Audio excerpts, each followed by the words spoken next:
Hyderabad high court తీర్పు CM Revanth రెడ్డికి చెంపపెట్టు లాంటిదన్నారు MP Etela Rajender.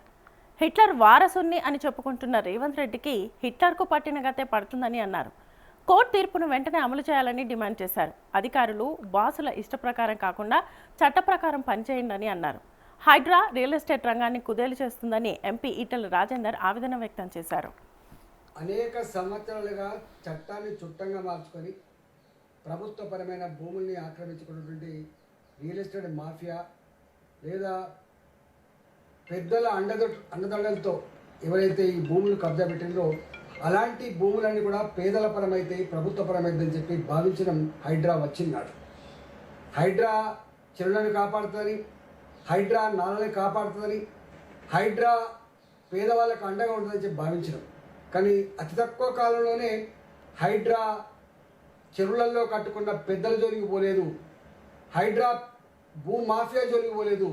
Hydraa 30 ఏళ్ల క్రితం 40 ఏళ్ల క్రితం ఏ బస్తీలను అయితే నిర్మాణం చేసుకున్నారో బస్తీలలో నివసించే ప్రజలకి నోటీసులు ఇవ్వడం, ఈ బస్తీలు ప్రభుత్వ స్థలంలో ఉన్నాయి, ఈ బస్తీలు చెరువు శిఖంలో ఉన్నాయని చెప్పి కూలగొట్టే ప్రయత్నం చేశాను. నేను మల్కాయిని పార్లమెంట్ సభ్యుడిగా ఈ ఫీల్డ్ మీద తిరుగుతున్నప్పుడు అనేక ఉదంతాలు ఉన్నాయి. ఒక్కొక్కరు కాళ్ళ మీద పడి నా భర్త క్యాన్సర్ ఉన్నది, నాకు ఇది తప్ప ఇంకో మార్గం లేదని చెప్పి వేడుకున్నా. ఇవాళ బుచ్చమ్మనే రైతు కూకడపల్లిలో వాళ్ళ కాళ్ళ మీద పడి అయ్యా నాకు 3 బిడ్డలు నాది పట్టా భూమి నాది కూలగొట్టదని చెప్పి వేడుకున్నా. ఆమె సూసైడ్ చేసుకున్నా.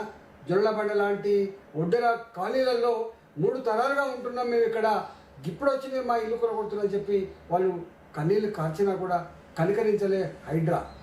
ముఖ్యమంత్రి గారు అండదండలతో ఇవాళ వాళ్ళ మీద దౌర్జన్యం చేసే ప్రయత్నం చేసి అనేక మార్లు నేను ఫీల్డ్ మీద ప్రజలకు అండగా ఉండి హైడ్రా చెరువులు కాపాడతలేదు, హైడ్రా ప్రభుత్వ భూములు కాపాడతలేదు, హైడ్రా పేదల ఉసురు పోసుకుంటుందని చెప్పినాం, పేదల ఉసురు తగ్గుతుందని కూడా చెప్పినాం. ఇవాళ అనేక సార్లు కోర్టు కూడా మందలించింది, నువ్వు చట్టానికి అతీతంగా ప్రవర్తిస్తున్నావు, నీ ఇష్టమైన వ్యవహరించడానికి వీళ్ళు అని చెప్పి ఎన్నిసార్లు వేడుకున్నా కూడా చివరికి ముఖ్యమంత్రే ముందుకొచ్చి హైడ్రా అనే పదం ఇవాళ హిట్లర్ నుంచి తెచ్చుకున్న, అంటే హిట్లర్ వారసత్వంగా తెలంగాణ కొనసాగుతుందని చెప్పి ఆయనే స్వయంగా మాట్లాడిన తర్వాత ఇలా రంగనాథ్ గారికి, హైడ్రాకి, కమిషన్కి ఎంత హక్కులు వస్తాయో దాన్ని బట్టి మనకు అర్థం కావాలి.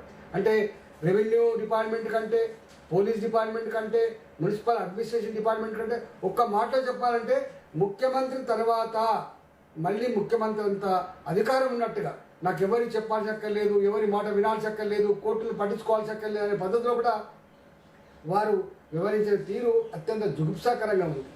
ఇవాళ కోర్టు కూడా అనేక సార్లు నిన్ను జైలు పెట్టాల్సి వస్తుంది, నువ్వు అతీతంగా వివరిస్తున్నావు అని చెప్పి మందలించినప్పటికీ కూడా ఎక్కడ కూడా మార్పు రాలేదు.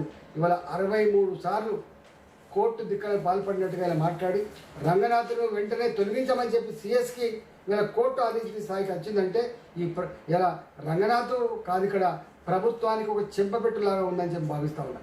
నేను స్వయంగా చూసిన ఇవాళ అనేక మంది పెద్దలకు నోటీసులు ఇచ్చి వాళ్ళకు ప్రభుత్వ అండదండలు ఉంటే వాళ్ళకి ఏమనకుండా కాపాడిన ఉదంతాలు అనేక ఉన్నాయి. కాబట్టి ఇవాళ చట్టం మరోసారి ఉన్నవాళ్ళ చుట్టమైంది, ఇవాళ పేదవాళ్ళకు మాత్రం ఇవాళ కన్నీళ్ళు మిగిలినాయి. ఇవాళ ఇప్పటికైనా కోర్టు ఇంటర్వ్యూన్ అయ్యి పనిచేసినందుకు హర్షాన్ని వ్యక్తం చేస్తున్నా. ప్రభుత్వ అధికారులను సూచన చేస్తున్నా, ప్రభుత్వ అధికారులుగా ఐఏఎస్ ఆఫీసర్లుగా, ఐపీఎస్ ఆఫీసర్లుగా మీరు సర్వీస్ 30 సంవత్సరాలు 35 సంవత్సరాలు ఉంటాయి. రాజకీయ పార్టీలుగా ప్రభుత్వాలు 5 ఏళ్ళకి ఒకసారి మారుతూ ఉంటాయి.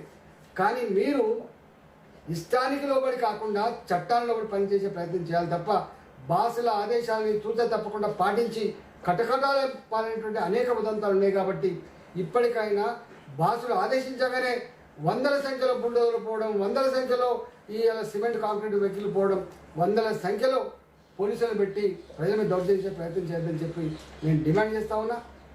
ఇవాళ ఇప్పటికైనా ఈ చర్య జరిగినందుకు గర్విస్తూ ఉన్నా. రెండవది, ఇవాళ రియల్ ఎస్టేట్ వ్యాపారం అంతా కూడా హైదరాబాద్ నగరంలో రియల్ ఎస్టేట్ వ్యాపారం ఇవాళ కొన్ని లక్షల మందికి ఉపాధి కల్పిస్తుంది. రియల్ ఎస్టేట్ బాగుంటేనే అనేక రకాల ట్యాక్సెస్ వస్తాయి, నేను స్వయంగా చూసిన. కానీ ఈ హైడ్రా వచ్చిన తర్వాత లేక్ వ్యూ అనే పదం పోయింది, ఈ రివర్ వ్యూ అనే పదం పోయింది. ఇవాళ ఒక అపార్ట్మెంట్లో ఇల్లు కొనుక్కోవాలన్నా, ఒక గేటెడ్ కమ్యూనిటీలో ఇల్లు కొనుక్కోవాలన్నా హైడ్రా పర్మిషన్ తెచ్చినవా అని చెప్పి అడిగేటువంటి స్థాయికి వచ్చింది. ఇలా మొత్తం రియల్ ఎస్టేట్ రంగం అంతా కుదేలైపోయింది. హైదరాబాద్లో లక్షల మందికి ఉపాధి లేకుండా పోయింది. ఇలా రియల్ ఎస్టేట్ వ్యాపారుల గుండెల్లో రైలు పరిగెత్తా ఉన్నాయి. నేను ఒకటే అంటున్నా, వ్యాపారం చేసుకునేవాడిని సపోర్ట్ చేయమంటలేదు, కానీ ఇవాళ హైడ్రా పర్మిషన్ అనేటువంటి పదం వచ్చిన తర్వాత ఎవడు అపార్ట్మెంట్ అమ్ముకోగలుగుతాడు, ఎవడు ఇలా ఇల్లు అమ్ముకోగలుగుతాడు, ఎవడు లేక్ వ్యూ అని పెట్టుకోగలుగుతాడు, ఎవడు ఇలా రివర్ వ్యూ అని పెట్టుకోగలుగుతాడు. ఇంత భయానకమైన వాతావరణం ఏర్పడింది. కాబట్టి దీంట్లో మిడిల్ క్లాస్ కూడా 30 ఏళ్ళ క్రితం మేము కోరుకున్న భూమి, 30 ఏళ్ళ క్రితం కట్టుకునే ఇల్లు ఇప్పటికి కూడా మాకు నోటీసులు వస్తున్నాయని చెప్పి భయపడే పరిస్థితి వచ్చింది. ఇవాళ ప్రభుత్వం ఇప్పటికైనా గుణపాఠం తెచ్చుకొని, ఇది రంగనాథ్కి ఇచ్చినటువంటి ఆర్డర్ కాదు, ఇది తెలంగాణ ప్రభుత్వానికి రేవంత్ రెడ్డి సర్కార్కి ఒక చెంపపెట్టులాగా ఉండేటువంటి ఆస్కారం ఉంది. కాబట్టి ఇప్పటికైనా రేవంత్ రెడ్డి గారు ఇలా బేజాలకు పోకుండా కింద ఏం జరుగుతుందో చూడు. ఇవాళ మొత్తం ఈ ప్రభుత్వం ఏర్పడిన తర్వాత 2.5 సంవత్సరాల కాలంలో అతి ఎక్కువ ప్రజలతో చీకొట్టించుకునేటువంటి ఇవాళ సంస్థ ఏంటంటే హైడ్రా. దానివల్ల ఈ ప్రభుత్వానికి అయితే చెడ్డ పేరు వచ్చిందో మీకు ఇవాళ తెలియకపోవచ్చు, రాబోయే కాలం తప్పకుండా తెలుస్తుంది. దీని మూల్యం రేవంత్ రెడ్డి సర్కారే చెల్లిస్తా అని చెప్పి సందర్భంగా ఇచ్చేస్తాం. పదానికి ఎవరికి అర్థం తెలియదు.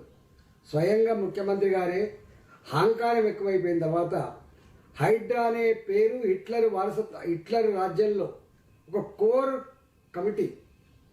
కమిటీకి ఉన్నటువంటి పేరు.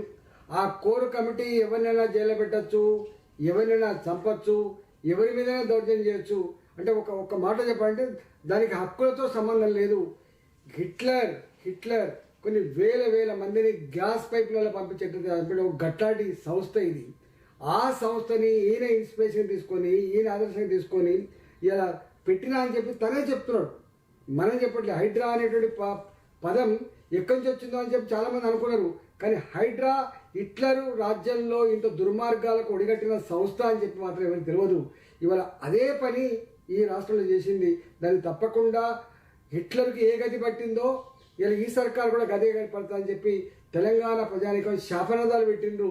తప్పకుండా దీన్ని మూల్యం చెల్లించక తప్పదు.